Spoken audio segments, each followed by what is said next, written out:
This man right here used to be the biggest YouTuber in the world, but almost nobody talks about him today. Well, that man's name is RayWilliamJohnson, and he was one of the most influential creators in YouTube history. But to understand how one of YouTube's biggest creators at the time became rarely talked about today, we have to go back to the very beginning. It all started in the year 2008, during the early days of YouTube. RayWilliamJohnson was a young student in college, and he would spend a lot of his free time watching YouTube, so eventually he decided to create a channel of his own. Shortly after the creation of this channel, RayWilliamJohnson would upload his first video to a series that would change YouTube forever. This series was called =3. Now, =3 was a simple concept. RayWilliamJohnson, he would basically just take 3 viral clips, react to them, and add his own funny and unique commentary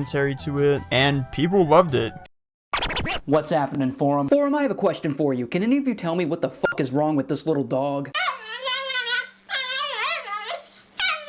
Anyway, people who commented on that video couldn't figure out what the hell was wrong with the dog either, because they said things like, "What the hell is wrong with that dog?" And "This is what happens when you give your dog acid." And "That dog is severely autistic, I'm telling you." And "It's possessed by Satan." And with each new upload, Ray's audience kept growing, and it was growing at a pace that was never seen before. The success of =3 led Ray to become the first person in history to reach 6 million subscribers. But numbers never tell the full story. People didn't watch RayWilliamJohnson just for his videos, they watched RayWilliamJohnson for him. When you would watch his videos, you would notice that, he would actually engage with his fans and interact with them, and when he would, it felt genuine. It didn't feel fake, it didn't feel like he was just doing it for publicity or anything. But you know what'll always be invited to my party? The comment question of the day, which comes from a user named Rachow. And she said, "My comment question? What's your porn star name?"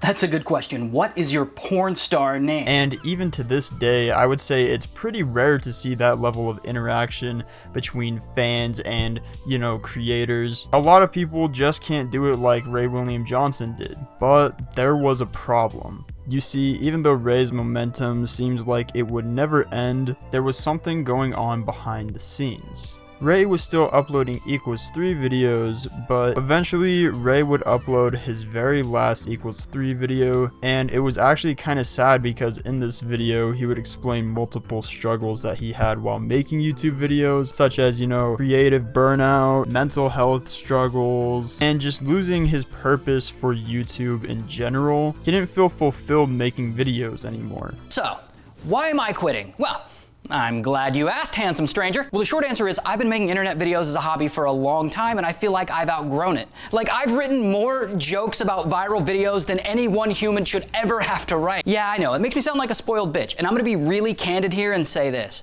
I'm the kind of person who has to keep moving forward and has to keep being creative, or I get depressed. I'm just being 100% honest here. Like, this show isn't fulfilling me creatively anymore, and I have to move on. So where do we go from here? Well, first of all, remember, I'm retiring as host of =3. I'm not retiring from life. Ray would continue to make different types of content, although he was openly more interested in filmmaking and acting. And obviously his interest in these other things would push him away from making as many YouTube videos. And this can be seen by the nearly decade-long gap that it took for him to go from 10 million subscribers to 11 million subscribers. And don't get me wrong, these numbers are pretty impressive. I mean, gaining 100,000 subscribers for 10 years in a row, that's pretty good. I'm just saying it was nothing compared to his previous growth. As time went on, people just started to move on to other things. RayWilliamJohnson wasn't around as much anymore, and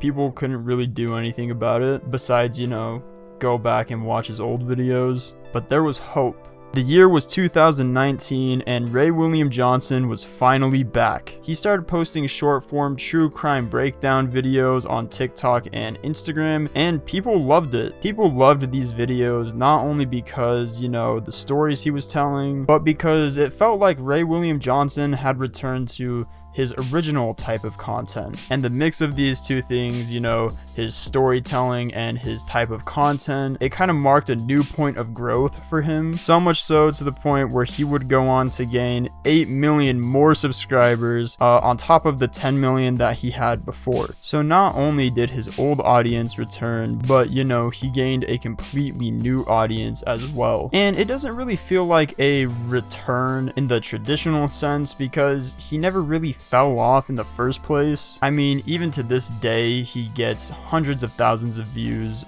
every single day. So yeah, he's doing good. It's the fact that he was able to blow up in 2 different eras of YouTube that's impressive to me, because you know, the YouTube in 2020, it was a lot different than the YouTube in 2010. So at the beginning of this video, when I said almost nobody talks about him, I meant it in a way that nobody really talks about his achievements and how much he's really accomplished on YouTube. I mean, the guy became the biggest creator on the platform, quit, came back, and did it all again just to prove that he was the GOAT. S tier.